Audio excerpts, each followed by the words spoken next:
Catherine Goshen, a professional astrologer from the village of Nyack in New York State, and I'm passionate about in-depth astrology and getting to the heart of the matter.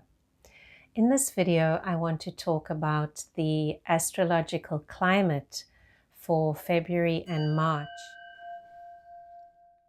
The day after the Saturn-Uranus square, February 18th, the Sun will ingress into the sign of Pisces in the tropical zodiac. And this is as if you could picture the Sun is breaking away from that Aquarius stellium, all that air, all that thinking, all those new ideas and innovative ways to get your life back on track. Sun moves into Pisces, setting the trend now for the other planets to follow it. Now we know that Pisces is a soulful sign. It is ruled by Jupiter, and the expansiveness of the emotional response of the Pisces archetype is limitless, to the extent that for those of you who have strong Pisces placements such as rising sign, moon, sun, you feel things so deeply that one almost has to turn away because the emotional sensitivity is very high. Pisces archetypes need a lot of quiet time or alone time, because they are processing and sensing things on a very, very fine level. So for all of us, that Sun moving into Pisces, it calls us now to switch from a more idea-orientated for weeks to checking in with our intuition. How do we feel about the changes that we need to bring about?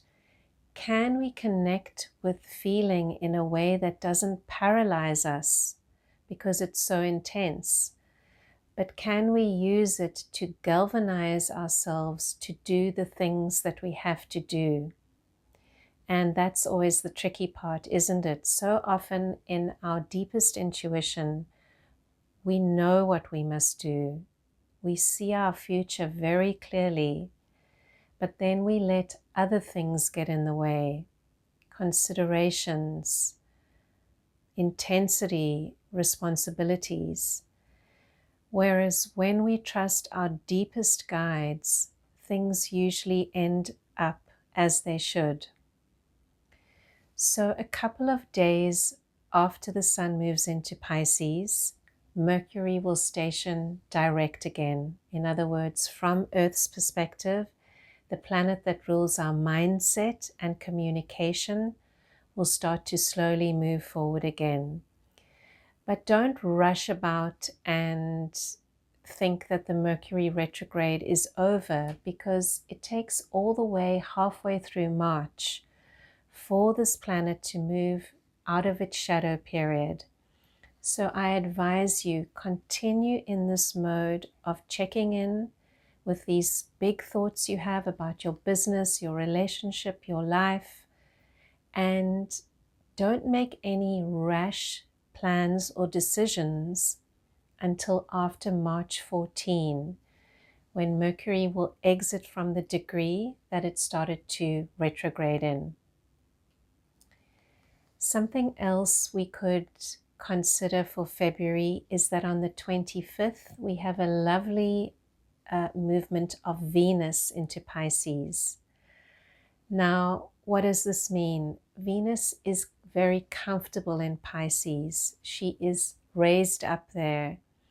And this is a beautiful time for artists. She'll be there for a few weeks. So from February 25th onwards, artists, I call on you to put yourself out there to share. Venus is the sign of relations, and when Venus is in Pisces, it is a beautiful time to repair any damage that we may have in the past with people. in relationships, be the one to make the overtures and to set the past behind. So we are now building up to the full moon in Virgo, which will take place on February 27th. The couple of days beforehand, again, be very mindful. We will have an incredibly powerful trine between Mars and Pluto. Around the 24th, it will be exact. I love this aspect because it gives us tremendous energy and drive to work towards our goals. So I invite you to use it wisely. We'll also have a Uranus moon square at this time, which tends to intensify things. So be very clear about directing your energy towards a specific project during those 2 days as we're building to this beautiful lunation. One of my favorite full moons, the full moon in Virgo, which invites us to do 2 things. Firstly, to watch where we are self-critical, perfectionist, or undervalue ourselves. And secondly, to take a health check and to see where we can introduce new habits which contribute to our overall well-being. The first one, with that Virgo moon full ruled by Mercury, a lot of worry, negativity, self-criticism can come to the fore. Wanting things to be perfect and wanting them to be perfect right now. And then this intense frustration that comes with this acknowledgement that one's life is not exactly as one would like it to be. The full moon can highlight this, and we are asked to stand under that influence and to accept whatever is going on in our lives right now as perfect, as part of the divine plan. Then the other side of the Virgo full moon, this beautiful opportunity to check in with how we're doing on the health front. Are we exercising daily? Are we eating well? Is there a small habit that we could change that will in fact revolutionize our life if we do it over time? Something simple like waking up every morning and stretching. If you're over the age of 30, this is something you should consider doing. It can be a pattern that will change your life.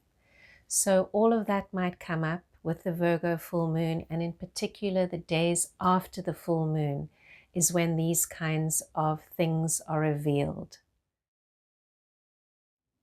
As March gets underway, we have Mars switching signs. Now Mars is our energy application, how we need to take energy in a way that is best for us. Each of us has a Mars in our chart, and it's in a sign, one of the 12 signs, and that will show us how we best take energy and apply it in the world. Now, we've had Mars in Taurus for a while, which can tend to be stubborn, and there can be some resistance in the energy application. So this is something a person with Mars in Taurus would have to work on.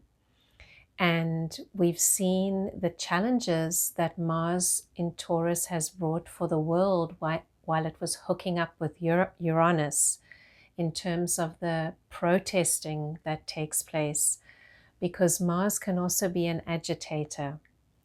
Now, on March the 5th, we'll be having Mars move into Gemini, which is a mental sign, and there will be less resistance. And Mars will be traveling through Gemini for about 5 weeks, and it is going to be trining Saturn for most of March. So what does this mean for us? An easy application of energy. If we wish to take on a disciplined project and to set new habits, we are going to be helped by the planetary energies. So March 5th, I recommend as a day of adjustment. Take it easy. Don't do anything too strenuous.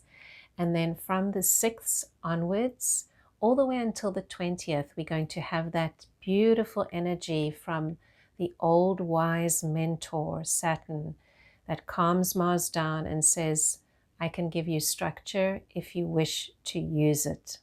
All of that time we will be building toward the new moon in Pisces.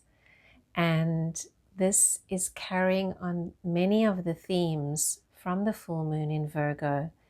Themes of self-love, themes of acceptance, together with this soulful wish for a better world and wondering how on earth we are actually going to go about and create it. These are very real questions that could come up around the new moon, and they are obviously also directly related to your own life. You wish for your life to be lived more in alignment with spirit.